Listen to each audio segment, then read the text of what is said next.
We've reached Priya Shrithar. She's a journalist for TGNA. She joins us now from the site of the balloon crash in Lockhart, Texas. And Priya, let's just start with the very latest. What have you been hearing there? That's right. Well, the balloon crash happened at around 7:45 this morning. That's when authorities were alerted. Some people who lived near that crash called because they believed that there was a vehicle accident. But when the authorities arrived on scene, they saw that a hot air balloon, the basket of that hot air balloon, was on fire, and there was debris found underneath some power lines in a pasture. The authorities are now telling us that all 16 people who were on the hot air balloon are dead. The NTSB and the Federal Aviation Association are investigating this incident. The scene is being contained right now, and they're not moving anything, including presumably dead bodies, until an NTSB crew from Washington, D.C. arrives here, and that's expected to happen later tonight.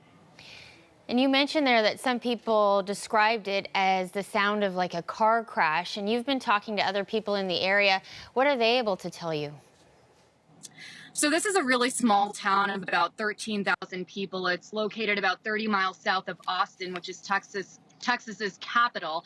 And really what happens in this area, especially over the summer, are there are a lot of tourists that are going on lots of outdoor activities like ballooning and skydiving and rafting. So there are a lot of transient people in this town, and obviously, nothing like this usually happens in the small town. I did get a chance to speak to someone who lives close to that crash site, and he has said that he sees hot air balloons flying around on a regular basis.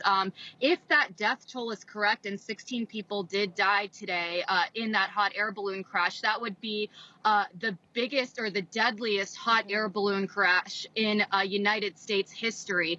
The deadliest hot air balloon crash actually happened back in 2013 in Egypt, where 19 people died. But we still don't know a lot of the details about what happened regarding this incident, exactly what caused that hot air balloon crash.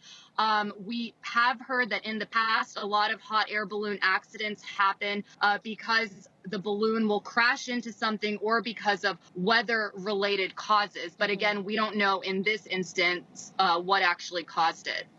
We've been watching some of the aerial footage while you're talking there. It's obviously a large scope of a scene, a lot of officials on scene. Can you tell us just where the investigation sort of stands right now? Well, there are several agencies at the local, state, and national level who will be coming on scene to investigate this. There is actually an FBI team that's coming down here from San Antonio, which is about an hour away.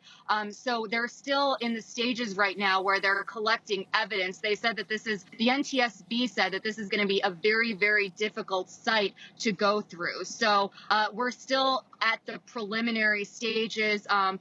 We heard from the Texas governor earlier today, who's sending his condolences to those victims' families. And this is essentially a huge tragedy in both Texas and the United States.